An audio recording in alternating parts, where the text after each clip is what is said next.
சாமியாடி குடும்பமே பட்ட கஷ்டம்.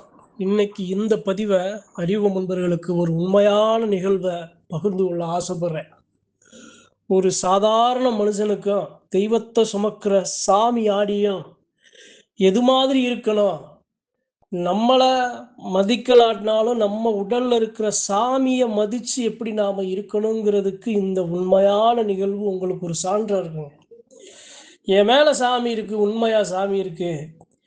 என் மேல இருக்கிற சாமியை நானும் மதிக்கல, என்னுடைய குடும்பத்தார் மதிக்கல. ஆனா அந்த தெய்வம் எந்த நிலைக்கு என்னைய, அந்த தெய்வமும் ஒரு நிலை இழந்து, அந்த தெய்வத்தை சுமக்கிற சாமியாடியும் நிலை இழந்து ஒரு குடும்பமே பட்ட உண்மையான கஷ்டத்தை தான் இன்னைக்கு அறிவு முன்பர்கிட்ட பகிர்ந்து கொள்ள ஆசைப்படுறேன். இதை சொல்றதுக்கு காரணம் என்ன அப்படின்னா, பார்வையாளர்களை இந்த பதிவு பார்க்க வைக்கணும்னு அல்ல, இது மாதிரி தெய்வத்தை சுமக்கிற எந்த சாமியாடி பெருமக்களும் செய்திடக்கூடாது. அதாவது எப்படி சொல்றது அப்படின்னா, என்னைய என் மேல இருக்கிற சாமி காலத்துக்கு இந்த உயிர் பிரிகிற வரைக்கும் என்னை விட்டு விலகாது. நான் சரியா இருந்தேன் அப்படின்னா சரி, நான் சரியா இருக்கேன், என்னுடைய குடும்பம் சரியா இல்லை அப்படின்னா என்னைய எப்படி பாதிக்கும்? என்னுடைய குடும்பத்தார்கள் என்னைய மதிக்காம, என் மேல இருக்க சாமியை மதிக்காம, என்னைய புறந்தள்ளி, என்னைய அவமதித்து, என்னைய ஒரு நிலைக்கு தள்ளப்பட்டு அந்த குடும்பத்தார்களுக்கு என்ன பயன் கிடைக்குமா? அந்த குடும்பத்தார்கள் எப்படி கஷ்டப்பட்டாங்க அப்படிங்கிறது தான் இந்த பதிவு. ஒரு சாமி பரிபூரணமா அருவா மேல ஏறி நின்று ஆடுற சாமி ஒருத்தர் மேல வருது. பிறந்த குழந்தை பிறக்கும் போதே அந்த சாமி தேர்ந்தெடுத்துருச்சு, இதுதான் வாகனம்னு. துடியான தெய்வம். வாக்கு சொல்றதுலையும் சரி, பேசுறதுலையும் சரி துடியான தெய்வம். அந்த சாமியாடிக்கு திருமணம் ஆகுது. திருமணமான முன்பு நல்லா இருக்காங்க. குழந்தை, அந்த சாமி நல்ல வாரிசை கொடுக்குது, நல்ல வாரிசுகளை கொடுக்குது.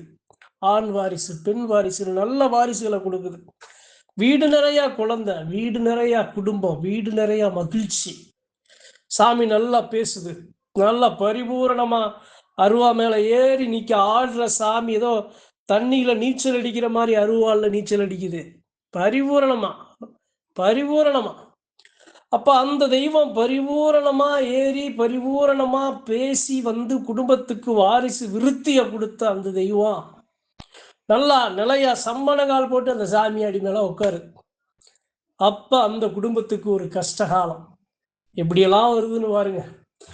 அந்த சாமியாடிய திருமணம் செய்த அந்த அம்மா, அவருடைய மனைவி மதம் மாறுறாங்க. எப்படி மதம் மாறுறாங்கங்க? வேற ஒரு மதம் மாறுறாங்க. மதம் மாறுறதுங்கிறது தனி மனிதனுடைய விருப்பம். அது யாரையும் நாம மாறக்கூடாதுன்னு நாம சொல்ல வரல. ஆனா இந்த இடத்துல நடந்த உண்மையான நிகழ்வு அறிவு முன்பர்களுக்கு சொல்றேன். ஒரு சாமி, ஒரு தெய்வம், ஒரு இந்து தெய்வம், சைவம் வைணவம் அப்படின்னு அதன் வழியில வந்த தெய்வம், நல்லா காலத்துக்கும் பரம்பரையா ஆதி பாட்டேன் ஓட்டேன் காலத்துல இருந்து பேசி வந்த தெய்வம் ஒரு சாமியாடி மேல நிக்குது, பேசுது, நல்லா துடிகொண்டு வருது அப்படின்னா அந்த சாமியாடி காலத்துக்கு அதனால மாறக்கூடாதுல்ல. அப்ப என்ன ஆகுது அப்படின்னா, அவருடைய துணைவியார், அவருடைய மனைவி மதம் மாறிறாங்க. அது அவருக்கு பிடிக்கல. எவ்வளவோ சொல்லி பார்க்குறாரு, கேட்கல. எவ்வளவோ முயற்சி பண்ணி பார்க்குறாரு, வேணாம் நம்ம சாமிக்கு ஆகாது, நம்ம சாமியாடி குடும்பம், நம்ம தெய்வம் கோவக்குறியில போயிடும், வேணான்னு தடுக்கிறாரு. அந்த அம்மா கேட்கல. அதனால என்ன பண்றாரு, என்னைய நீ என் சொல்ல கேட்கல, என் சாமி சொல்ல கேட்கல, என் சாமி என் மூலமா உனக்கு சொல்லுச்சு, உனக்கும் காட்டுச்சு. ஆனா நீ என் சாமியை மீறி, என் சாமியை அவமதிச்சு நீ நம்மளுடைய இந்த மதத்திலிருந்து வேற மதம் நீ மாறிட்ட, இனியும் உன் கூட நான் வாழ முடியாது அப்படின்னு அந்த குடும்பத்தை விட்டு விலகுறாரு. அப்ப அந்த குடும்பத்துக்கு பிடிக்குது அனர்த்தம். எப்படி விலகுறாரு, நீ உன் வாழ்க்கைய சந்தோஷமா வாழத்தா, நானு என் சாமி இருக்கிற இடத்துக்கு நான் போயிடுறேன் அப்படின்னு அந்த சாமி எந்த இடத்துல இருக்கோ அந்த இடத்துல போய் தனி மரமா தனி மனுஷனா ஏதோ ஏதோ எப்படி சொல்றது அப்படின்னா, நல்லா வாழ்ந்த மனுஷன், நல்லா வசதியா வாழ்ந்த மனுஷன், நல்லா இருந்த மனுஷன், தன்னுடைய மனைவி மதம் மாறினதுனால என்ன பண்ணிட்டாரு, சாமி மேல வந்து சாமிக்கு ஆகாததுனால, மேல வந்த சாமி எவ்வளவோ தடுத்து அது நடக்காததுனால, அவரு அந்த குடும்பத்தையே விட்டுட்டு போயிட்டாரு. பிள்ளைகிட்ட பேசிக்கிறது. அந்த நேரத்துல என்ன ஆகுது அப்படின்னா, நல்லா மகிழ்ச்சியா குடும்பம் நல்லா குழந்தை குட்டியோட இருந்த குடும்பம், சாமி அந்த இடத்துல பேச மறுக்குது. சாமி பேசல. அவரளவுல நின்னுக்குச்சு. தான் பிள்ளைய சொல்லி சரி பண்ணணும்ல. தான் பிள்ளைகளும் அத சொல்லி சரி பண்ணல. அவரளவுல அந்த சாமி நின்னுக்குச்சு. எந்த இடத்துல போய் நின்னாரோ, எந்த எல்லையில சாமி இருக்கோ, அந்த எல்லையிலேயே நின்னுக்குச்சு. சாமி குடும்பத்துல யாருகிட்டயும் பேசல.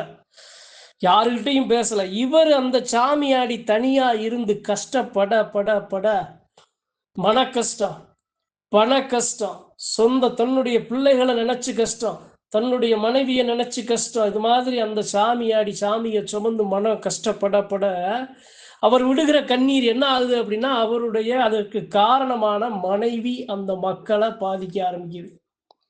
அதனால என்ன ஆகுது, வாரிசு விருத்திய கொடுத்த வாரிசு ஒன்னொன்னா அடியாகுது. அவருடைய பிள்ளைகள் இறந்து போறாங்க.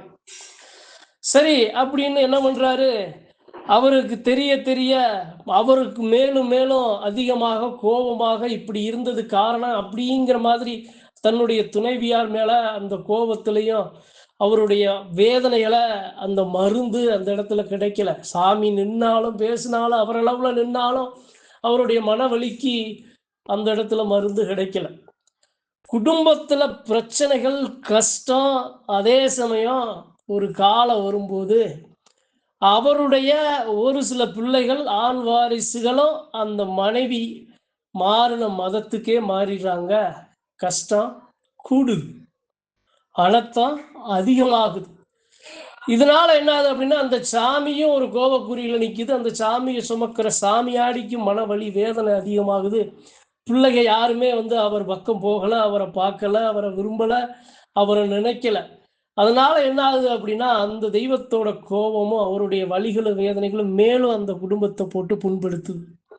ஆக ஆக ஆக வாரிசு இருந்த வாரிசுகள் ஒன்னொன்னா எப்படி குறையில குறாயிசா சரியான வாழ்க்கை அமையாம, சரியான பழக்க வழக்கங்கள் அமையாம, சரியான நிலைகள் எதுவுமே உருவாகாம, ஏமாற்றம், போத, அதே சமயம் தெய்வம் பேசல அப்படிங்கிற மாதிரி எண்ணற்ற சூழ்ச்சிகள், எண்ணற்ற கஷ்டங்கள் அவங்கள சூழ்ந்து அந்த வாரிசுகள் ஒன்னொன்னா அடியாயிருக்கு. ஒரு காலம் வரும்போது அந்த வாரிசுகளுக்கு மட்டும்தான் அந்த பிரச்சனையா அப்படின்னு கேட்டா, அந்த வாரிசுகள் பெற்றெடுத்த பிள்ளைகள் பேரம்பேத்தி வரைக்கும் அந்த கஷ்டம் தொடர்ந்துகிட்டே வருது. வளர்ச்சி இல்லை, முன்னேற்றம் இல்லை, எந்த ஒரு உடல் ஆரோக்கிய குறைபாடு இல்லை, ஒரு பொருளாதாரம் இல்லை, மன நிறைவு இல்லை, மன கஷ்டம் இல்லை. அதனால அந்த கஷ்டம் தொடர்ந்துகிட்டே இருக்கு. பிள்ளை தலைமுறையா பேரங்காலம் வரையும் தொடருது. அந்த சாமியாடி உயிர் பிரியுது. சாமி தனியா விலகி நிக்குது. சாமி கொதிச்சு நிக்குது. எப்படி இருந்த என் பிள்ளை, எப்படி இருந்த குடும்பம் இப்படி ஆகி போச்சே அப்படின்னு அந்த காரணமான அந்த அம்மா மேல கோபம் அதிகமாகும். கோபம் அதிகமாக அதிகமாக எந்த மதம் மாறினாலும் அந்த மதத்துல அவங்களுக்கு என்ன கிடைக்குதோ இல்லையோ, இவர்கள் செய்த அந்த பிழையால, அந்த தெய்வத்தோட கோபக்குறியால அவங்களுக்கு மன நிம்மதி இல்லை, கஷ்டம், வறுமை. நாள் ஆக ஆக ஆக அதிகமாக சூழ என்ன ஆகுது அப்படின்னா, அந்த அம்மா சுற்றி இருக்கிற எல்லோராலையும் மனவேதனை அடைந்து ஒரு நாள் அவர்களுடைய மரணம் மிக கொடூரமாக, மிக வலிமிகுந்த வேதனையாக அவங்களும் அந்த இடத்துல உயிர் பிரியுது. அவர்களை இழக்கிறாங்க. அவர்கள் பிள்ளைகள், அவர்கள் பேரன் பேத்திகள் வரை எல்லாருக்கும் அந்த கஷ்டம். இதுக்கு காரணம் என்ன சொல்லுங்க?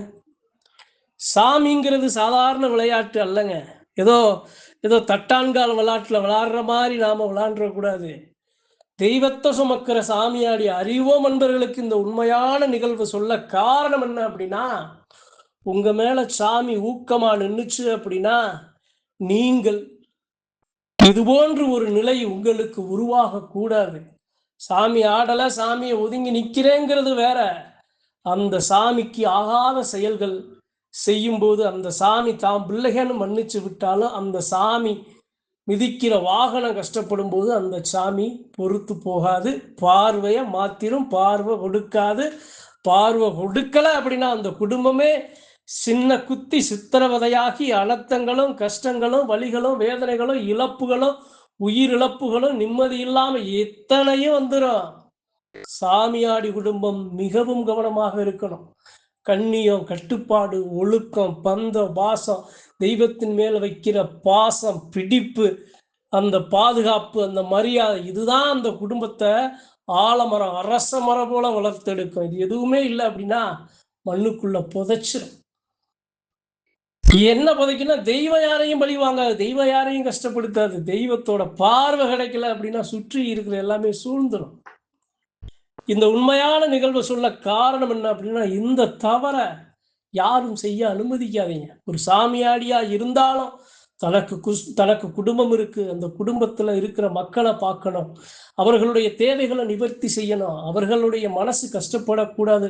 அவர்கள் எண்ணம் போல அவர்களுக்கும் நாம சாமியை சுமக்கிறதுனால நம்ம குடும்பம் பாதிக்கப்படக்கூடாதுங்கிறத நீங்க மனசுல வைக்கணும். அவர்கள் இதெல்லாம் நீங்க சரி பண்ணாம இருந்தாதான் இது மாதிரியான முடிவுகள் லட்சத்துல ஒரு ஆளுக்கு இது மாதிரி ஒரு குடும்பத்துக்கு இப்படி நடந்துடும். அது கூட நடக்கக்கூடாதுங்கிறதுக்காகத்தான் இன்னைக்கு இந்த உண்மையான பதிவை அறிவு நண்பர்களுக்கு உறக்க சொல்றேன். தெய்வத்தை சுமக்கிற சாமியாடி வரும் மக்களுக்கு இந்த நிலை வரக்கூடாது. சாமி கோபமாச்சு அப்படின்னா அந்த குடும்பமே மாதிரி ஒரு சித்திரவதைக்கு உள்ளாயிரும். கிறுக்கு குத்தி நிலையிழந்து நிக்க வச்சுடும். ஒன்றும் பண்ண முடியாது, மீண்டு வர முடியாது. தெய்வமே வேணாம்னு உதாசீனப்படுத்திட்டு போனோம் அப்படின்னா தெய்வத்தை எட்டி உதைச்ச தெய்வம் எப்படி திரும்பி வந்து என்னை எட்டி காக்குமா? காக்காது.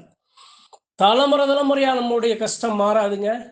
சாமி ஆடுற பெருமக்கள் அந்த குடும்பத்தாருக்கு இந்த உண்மையான நிகழ்வை சொல்ல காரணம் என்ன அப்படின்னா, உங்களுடைய குடும்பம்தான் உங்களுக்கு பலம். என்னதான் நீங்க சாமி ஆடினாலும் அதே சமயம் அந்த குடும்பத்தில் இருக்க மக்கள் உங்க மேல வர்ற, உங்க குடும்பத்துல வர்ற ஆணா பெண்ணோ மகனா கணவனா மனைவியா யார் மேல சாமி வந்தாலும் அந்த சாமி தான் உங்க குடும்பத்துக்கு பலம். அதை அறிஞ்சு தெய்வ நிலையறிஞ்சு புரிஞ்சு நீங்க அந்த தெய்வத்தை கொண்டு செலுத்தினா நீங்க கோடான கோடீஸ்வரனுக்கு மேல பணம் அளவுல இல்லாட்டாலும் மனதளவுல நீங்க பெரும் கோடீஸ்வரனா, மன நிம்மதியா, சந்தோஷமா, மகிழ்ச்சியா, வாரிசு விருத்தி, குழந்தை குட்டி, சகல ஆரோக்கியம் எல்லாம் கிடைக்கப்பட்டு இருப்பீங்க. அந்த தெய்வம் இல்லை இது மாதிரியான நிலவு நீங்களும் இந்த முடிவுகளை இது மாதிரி எடுத்தீங்க அப்படின்னா இந்த உண்மையான நிகழ்வு உங்களுக்கு நினைவு இருக்கட்டுங்கிறதுக்காகத்தான் இன்னைக்கு இந்த பதிவு. நன்றி, வணக்கம். மற்றும் ஒரு பதிவில் சந்திப்போம்.